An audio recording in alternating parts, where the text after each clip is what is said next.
In this video, we're going to tell you everything you need to know about buying new construction in the Portland metro area. So stay tuned.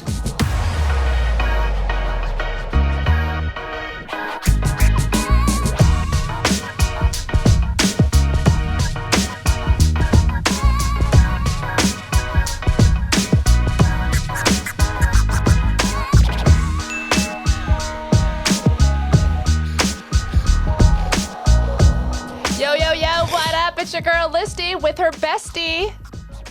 Adding that.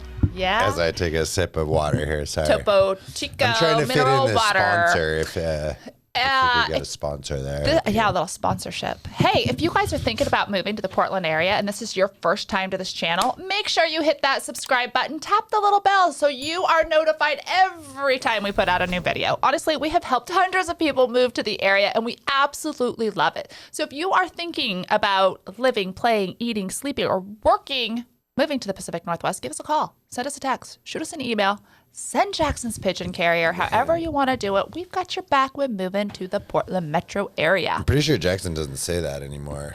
What does Jackson say? He just leaves that out now.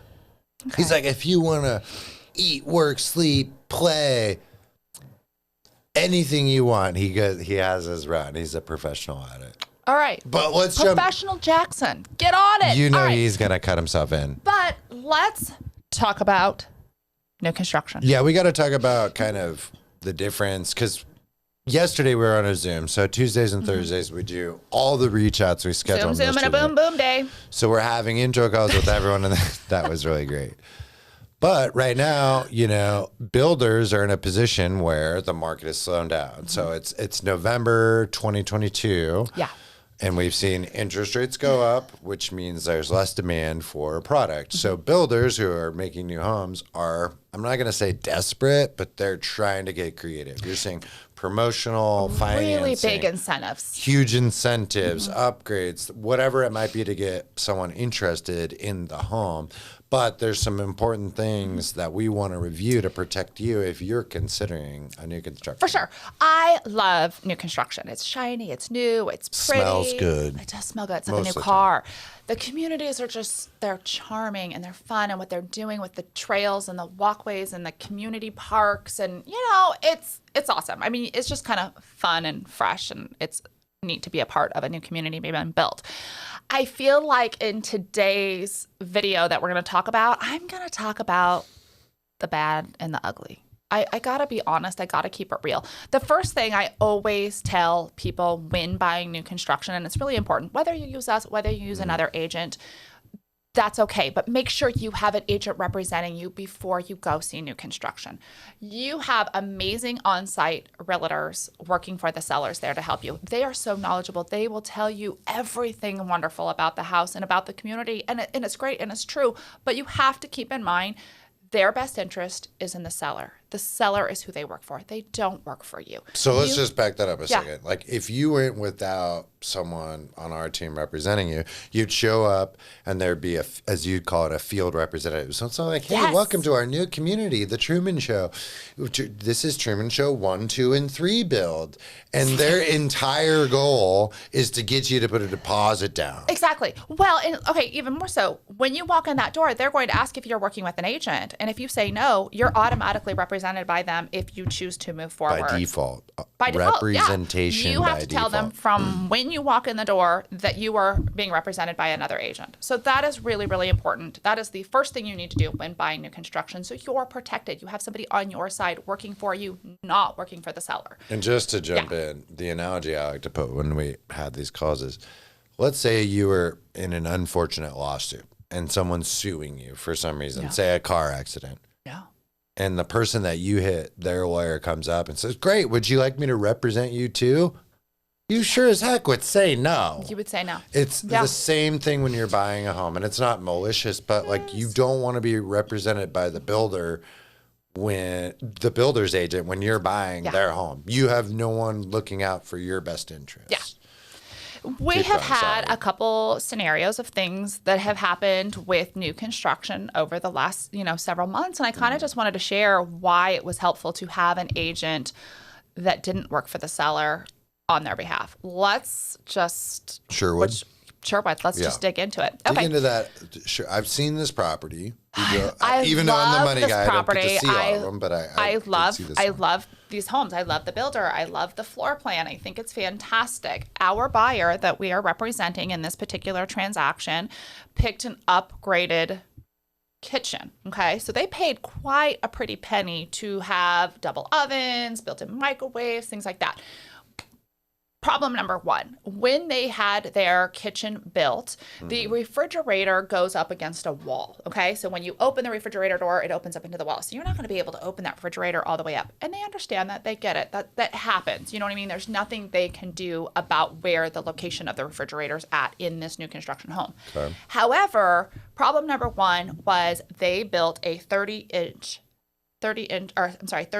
space for the refrigerator. A standard refrigerator is 36 inches, okay? It just slides in there. Well, we all know that the doors open up on the hinges is further than 36 inches. And when you look at the manufacturer information of a standard refrigerator, what does it say? It asks for a ½ inch on each side. So technically you would need 37 inches. Yep. Okay, so this refrigerator does not function properly. It is a standard refrigerator. We're not asking for gourmet deluxe refrigerator to work. And they went to the listing agent. They happened to be walking through. It was open, and they said something to the listing agent. I wasn't with them. I got them into contract. They just happened to be checking in on their house. Checking in on it. That agent just ignored them, said, oh, it's fine. It totally works. It opens. I'm like, what? So then they asked me to come look at it. I come and look at it. I was like, no, it doesn't work. I went back and forth with the agent, kind of talking to them about how it doesn't work. And they're like, oh, we have 36-inch, space in the model home. Come look at it. I go look at it. Well, yeah, it is a 36-inch refrigerator, but your space is 38 inches and there's not a wall blocking it. So I really had to go to battle for them for that reason. Mm-hmm. Okay. And we were kind of ignored. And we had a superintendent that we had requested a meeting with several times. That wasn't the only issue with this house. The other issue is remember, they upgraded the kitchen. So we had a double oven. So you have the built-in oven and microwave set. Then you have the gas top stove, and you have a built-in oven underneath it. They built the wrong cabinet for the stove, cooktop, and oven. They built it with cupboards as if there wasn't a second oven going in. Brought that to their attention at the same time as the refrigerator, saying, hey, this is the wrong cabinet. At this point, there was no countertops. There was no tile backsplash. It was just the cabinetry that was in, okay? I say, not only do we need to fix this space for the refrigerator, you're going to have to cut down some, cupboard space, by about 2 inches, but you need to redo this cupboard, this cabinet where the stovetop and cooktop go, because it's the wrong one. They basically jimmy rig it, DIY, put some fillers in it, make it look half-assed. Like I could have done a better job not cutting it. So again, I'm requesting meeting after meeting as their agent representing them. Okay. So it was a little bit of a fight to get them to understand. Weeks. This isn't just one weeks visit. and weeks, and I don't, I'm trying to help my buyers and represent them the best way. This on-site agent is just not getting it. And I'm fighting, and I'm now having to go above his head. He let it go so far. He was just saying, oh, I've talked to them. I'm taking care of it. They're going to look at it. They're going to review it. BS they are, because in fact, he didn't mention it to the superintendent that I had requested meetings to talk about it and point out these issues that we were having. He let it go so far, they put in the countertops, they put in the backsplash, and guess what realtor got her buyer represented properly? Me, because not only did they tear out the cabinetry and have to tear out the countertops and redo the backsplash. I mean, this cost the builder thousands and thousands of jobs because of that on-site rep just kind of thinking, oh, I got it, because he had the seller's best interest. He didn't want anybody to have to tear out anything. So it's been a little crazy. And it's super really important to know, if these clients weren't represented by our team and Heather here, they would have been represented by that same on-site rep of who was saying, everything's fine, I got it taken care of. Mm-hmm. That would have been your representation. So you would have spent all this money on a home, on the upgrades, all the stuff. You would have assumed that it would have been okay and fixed because you would have asked. They wouldn't have gone and done that. Then you would move in, and then you would have been like, oh, crud. Yeah. My upgraded kitchen is a downgraded experience, and you would have been really, really, really disappointed. Really upset. And in no legal control to make changes because you've now signed your documents. Mm-hmm. You've closed on the home financially and legally. So That's a really good story, It's and I think it's important. And I mean, the fact that they tried to DIY, jimmy rig, fix the cabinet for the stovetop oven built in, not okay. It compromised the cabinet. It was awful, and it looked like ass. Let's be honest, it looked terrible. So that was number one. I have had other situations when we've done inspections, and these steps. Are you cold? You're like all huddled up. I'm a little cold today. You're just like, all of a sudden you're like shaking over there. Is we have like 8 stairs going up to the front doorway. Right. And the inspection noticed that the stairs were offset, like ever so inchly. But there were some that were as much as 2 inches down. They tried to skim coat it when I requested it to be fixed for my buyers. It looked terrible. Tried to put like a thing of matches at the Pretty much. And, they were like, oh, it's fine. chip. This is standard. This is industry standard. No, it's not. This is not okay. Like, somebody is going to physically get hurt. Insurance is going to be affected by this. Anyways, long story short, I got them to rip out the entire cement stairs and put them back in correctly for my buyers. Like, it's things like that that can come up in new construction. That if you don't have an agent on your side fighting those battles for you, it's not going to get done. And I think they don't think it's important from the seller side of things. It's standard. I agree. Well, and from the builder standpoint, you're looking over the last 2-3 years. The most expensive time for a builder to buy a home has been the last 2-3 years. Supply chain issues, labor costs, all these things. So what gets sacrificed is, unfortunately, the integrity of the product. And when you're buying something in one of the most expensive times to buy a home, you want someone representing you, calling those things out. And even more importantly, since we deal with people moving here from all across the world, there is a virtual relationship most of the time, meaning you're somewhere else of where you're going to be moving from. You visited, but now you're trusting in our team to point these things out and be an advocate for the integrity of the product you're purchasing. So don't forget, right now we went from having 20 different color options on a new build home to 3-4 max. Because they can't get certain products. Get them. They can't get them. So you just got to understand the builder's trying to turn a profit, and you need that squeaky wheel, which is someone like Heather or on our team representing. Never gives up. Here's the other thing that I think is really important to have on your side is when you are doing new construction, the builder often has their own contract that you're signing. You need to make sure what you're signing that you understand, and you have somebody helping you go through this and understanding it. Several of these builders have in their contract that the price can go up as, basically supply and demand goes up. So just because you're buying a home for $600, let's say as prices go up, by the time you close 10, 11, 12 months later, they could technically, if it's in their verbiage, they could up. If the prices of the lumber went up, they're going to add it. Do you want to be in contract with a builder that's going to raise the price on you last minute without you knowing that? That changes everything. So and an on-site rep isn't going to clearly point that out and communicate it. They're going to brush over it. Like that's really scary to me in that. The other thing about a contract, and we actually had a buyer in this situation, is they had a finance contingency of 30 days. So most financial contingencies run through the entire contract in a standard contract. You're basically contingent on getting financing. So let's say 2 weeks, 3 weeks before you close, all of a sudden you lose your job. Guess what? You don't qualify for a loan anymore. You don't have, employment. You don't have employment. You can't get a loan. Some of these builders, in their paperwork, in their contract, is you have 30 days to clear the financial contingency, get pre-approved. Once you're pre-approved in that first 30 days, that contingency is removed. If you lose your job, if you back out, you are out of contract. You are out your earnest money. You are out your upgrade money. You're screwed. You know what I mean? You're screwed. We had a buyer in this particular situation. This was in the Vancouver, Washington area, and laws are different everywhere. And obviously you have to, reach out when it comes to real estate law. You want to, talk with a real estate attorney to clear it up and make sure everything's good. However, we let them know in writing, our buyer lost her job after the financial contingency. We knew she was going to be out her earnest money, and we knew she was going to be out her, upgrade money. We knew that signing the contract in the beginning, because those are the questions that we talked about and asked before we signed the contract. She ended up losing her job about 4 months prior to closing. She was going to be out her $15,000, whether she canceled the transaction then or whether she canceled the transaction in 4 months, about 30 days out from closing. But in writing, we let them know that she lost her job so we could terminate it at that time. They didn't have us terminate at the time. Try to get a job, see what you can do in the next 4 months. Okay. Well, a lot changed in that 4 months. Interest rates went.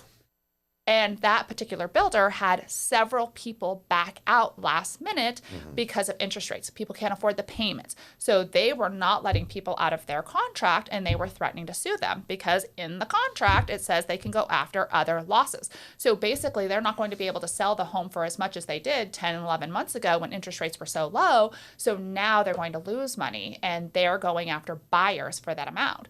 So here 4 months ago, we were going to terminate because she lost her job. They talked us in not to, because either way, she's at her $15,000, whether it's then or now. But they're like, oh, well, they're not going to let her out as easy now. What do you mean they're not going to let her out as easy as now? So they tried to threaten her with a lawsuit for more money because she was backing out. But luckily, I had in writing, like I am supposed to, representing them, notify them, hey, we have lost our job, and I went the proper steps. So I protected her, and I didn't keep it a secret. Now, she could have been really screwed if I kind of kept it a secret and we tried to get a job last minute and then backed out last minute. But we did the right steps, but she did not get sued. That would have been a PR nightmare too for that builder. I'm not going to lie. That would have been really terrible. Like, you're going to sue somebody for losing their job and you're already getting $15,000. But I mean, again, I was on her side, there to support them. She would have had a really hard time if she was represented by the on-site rep. Absolutely. And I mean, it goes back to the original issue was actually communicated many months in advance of closing. But once again, the on-site rep decided to not communicate that to the builder and the management. Yeah. And then it became a big blindside surprise.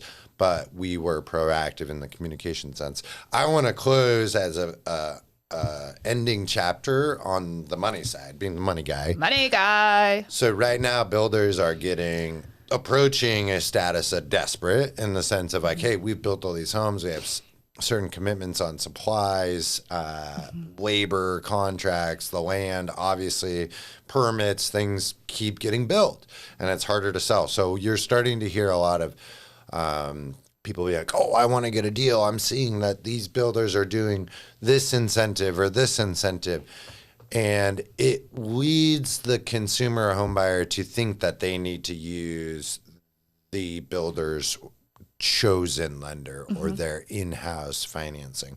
But the same concept goes back to, well, do you really want to buy from the same person that you're lending from? Yeah. You're not protected in any sense.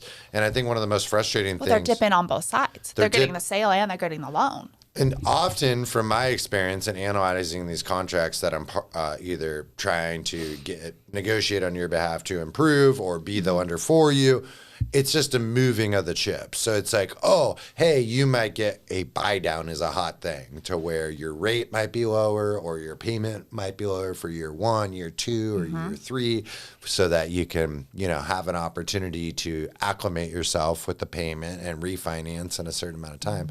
All that stuff's it costs money. So it's just moving to different parts of the contract. Oh, if you're going to get this promotional deal here, well, then I'm just going to make the upgrades more expensive or the price of the home more expensive or this fee. There's hundreds and hundreds of fees that get moved around. The main point is using an independent person not aligned with the builder is in your best interest, looking out for you. Yeah. Like, that's the way to go. And it's America, guys. There's no free dinner or lunch or upgrade.